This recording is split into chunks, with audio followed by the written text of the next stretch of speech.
I'm so very grateful to you for joining me on the Life channel today and sharing some of your stories. Would you like to just introduce yourself and anything you'd like to share? Right. I'm Mary McGreevy. I'm coming to you from Minnesota. I have an eclectic professional background, but a couple years ago, I started posting videos on TikTok about that were excerpts of obituaries that I found interesting and that I felt held some little life lessons for me in them. And it went unexpectedly viral as these things happen. And it's been quite the ride ever since. And I've loved every second of it. Yeah, that's how I discovered you. I love your TikTok videos and hearing all the obituaries of people past. I think it's an amazing concept. So congrats on that. Thank you. So curious, I've often very much defined myself by my work, and I was wondering how important in your life has work been for you? Well, we don't have enough hours to go into this, and you probably don't want to be my therapist, but that's a big question for me because I come from a family of very high achievers, and I think I internalized early on that most of the value that you bring to the world as an adult is at least partially, if not completely, related to your job. So Right. you have found your passion, you've achieved mastery in that passion. Through that mastery, you have had an outsized impact on your community or a profession or the world. You ended up in the New York Times. Um, that's kind of what I internalized the goal was for work. And I've done a lot of different things in my career, and I've done them, I think, well, but never really pursuing what I knew to be a passion, and therefore never really following that story to the conclusion that I thought we should all have. So, through these obituaries, one of the most profound things that I've learned is that your self worth and the knowledge that you matter is not at all tied to your job, despite what Mm. society has told us for decades and decades and decades. So I could go on and on, but I'm sure we'll get more into it here. No, I think what you're saying is so spot on. And that's why I sort of been doing these interviews with people who are coming to the same conclusion gradually. And it's so nice to think that there's so much more to us all. So I love that point, Mary. Thank you so much. Have you actually planned your own sort of retirement, or are you not going to retire? Any thoughts about that? I don't know. This will be a summer of discernment for me. I've always had the expectation that I would earn a certain amount of money, but the career that I've had for the last 18 years of being a video producer, the company that I've been working for is gonna, the owner is retiring and selling the company. So either I need to define the next chapter of that profession and pursue that, or think about something completely different. I don't know that I would officially label it retirement, but Right. but I will be discerning all of that soon. And whether or not I want the stress of that, whether or not this social media stuff that I've been doing with tips from dead people could grow into something um, more.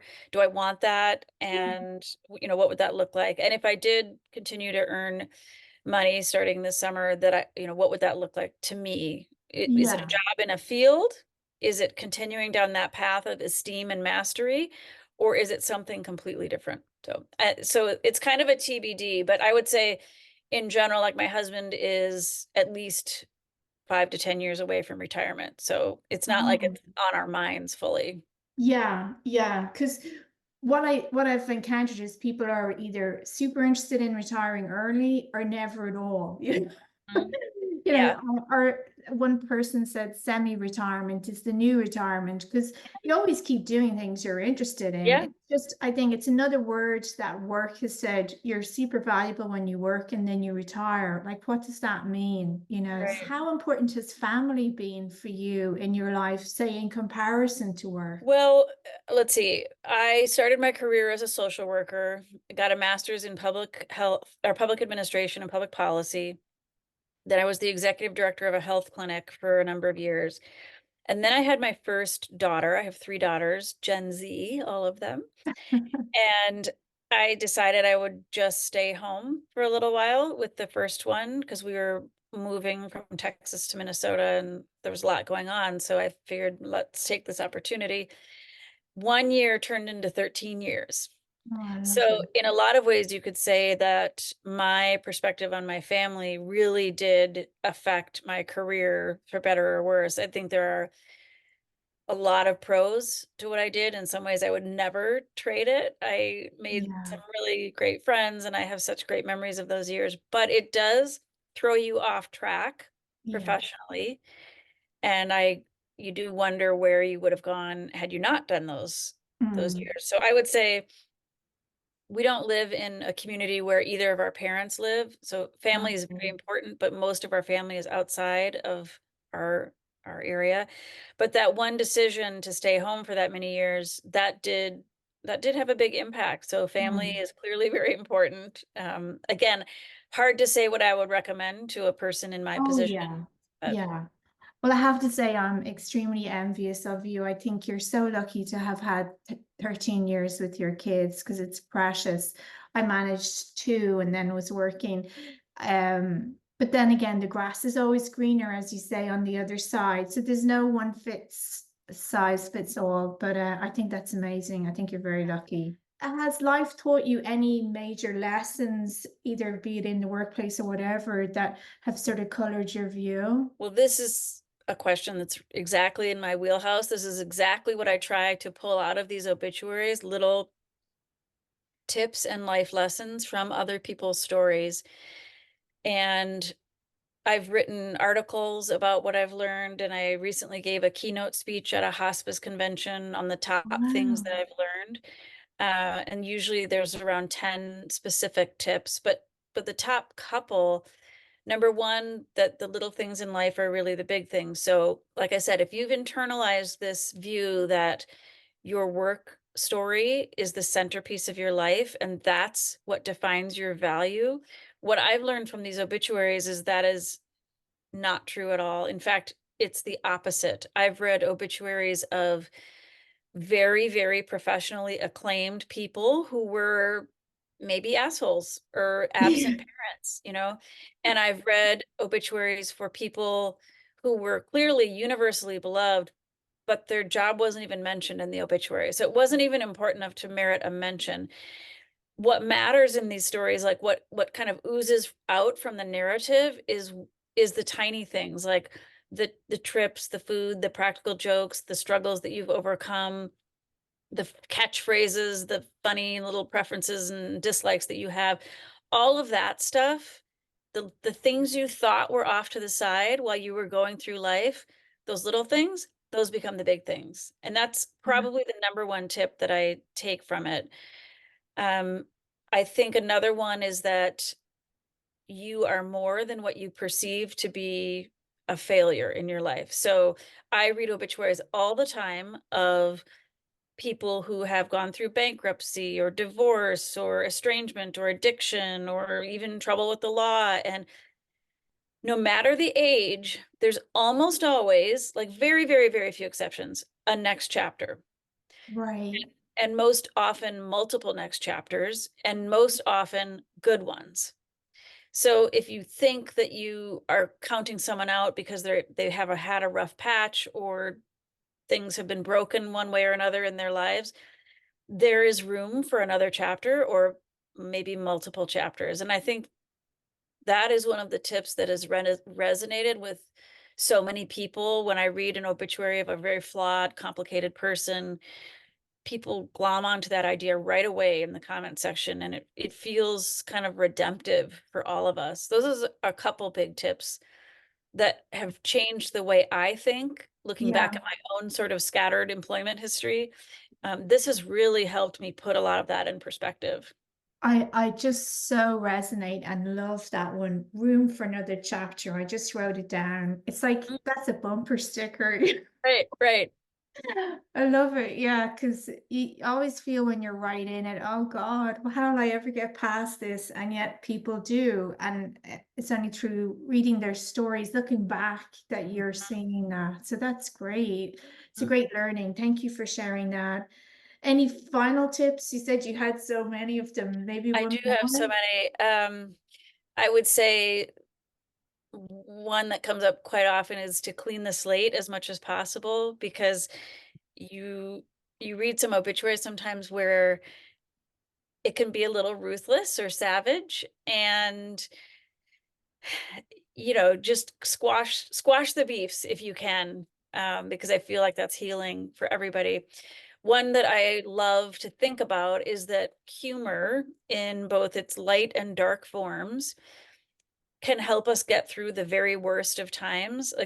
We are taught to put death into a little box that has flickering candles and greenery, and it's very reverent, and you talk about people passing away. And but when people put funny things in obituaries, I mean, I'm hearing an accent. I'm The original people who know about dark humor are the Irish, and the Irish Yeah. concept of the Irish wake and the unprintables and the stories. It isn't just whiskey that is cleansing the soul. It's the fact that you are sharing these things that reflect the absurdity of life for all of us. I Yeah. think that that humor has the power to shorten the grief process if we let it in. So that's another Um, tip that I think comes up a lot. Awesome. Yeah, so nice. Do you have any advice on how people can be happy in their lives? Like it's such a big, massive one, but anything that you try to do, like with me, I try to do positive affirmations or focus on relationships and deprioritize work. Right. And I wouldn't say to ignore work, because I am so happy when there's a match between people's interests and what they do for a job. We should, want that and celebrate achievements. But But the thing about happiness is that I spent a lot of years frustrated that, again, I wasn't making a bigger impact with my Um, work. I have siblings that are sort of well known in their professions. Okay. And I've always felt like, well, I work just as hard. I'm just as smart. Why is that not happening for me? And after so many years of judging yourself for that, it kind of beats you down. So the realization that your self-worth is not tied to your job, and that through these obituaries, through the end of life, the point of view of end of life, the evidence is as clear as anything that these tiny things matter way, way, way more. Your relationships, the little things in your life, they matter so much more than your resume. Yeah. All of that stuff, with very few exceptions, will eventually be forgotten, but the ways that you were in relationships with people, the tiny little things. So, like, how does that manifest itself day to day? It could be that, you think you should be working weekends, you think you should be striving for that next degree, the next promotion, the next whatever. But the alternative, I'm going to take a camping trip, I'm going to do these little things, I'm going to take up a new sport, try new things. To me, that is a recipe for happiness. Yeah. You have time to try all these things, and your job will not define your worth as a person. Yeah, love it. I think it's so true. My last question is if you were to go back and talk to your younger self in your 20s, and we're all very opinionated at that stage, is there any advice you'd give your younger self or maybe another 20-year-old? Yes, back when I was young, everybody read that book, What Color is Your Parachute? Are you familiar with that? No, I'm not. No, I'm going to It write was that a one. career book. Don't write it down, because I'm telling you, don't. It's Okay. Everybody was told to find what color their parachute was, basically the equivalent of find your passion career wise. Oh, yeah, yeah, And yeah. I feel like that puts too much pressure on 20 somethings to think that there is a thing that they're missing out on.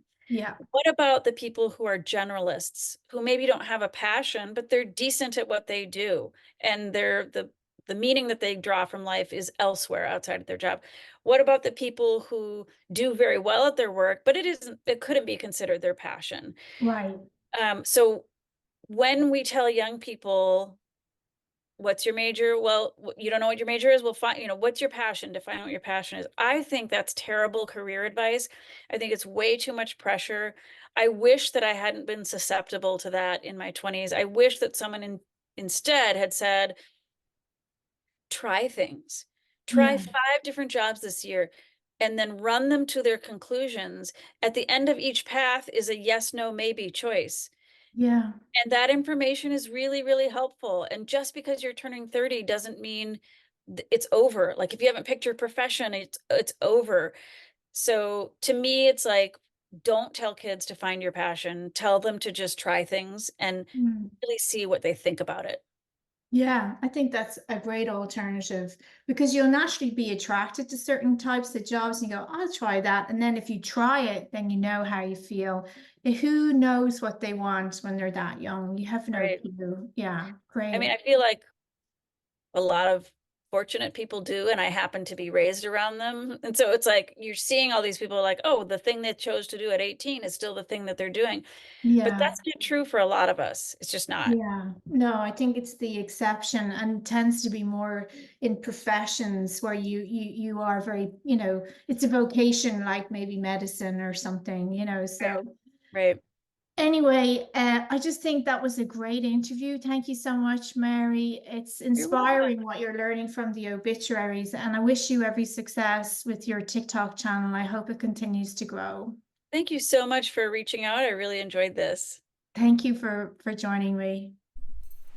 I hope you enjoyed the video on the Life channel. Please subscribe, and if you're interested in participating, just click the link in the description below. Thank you.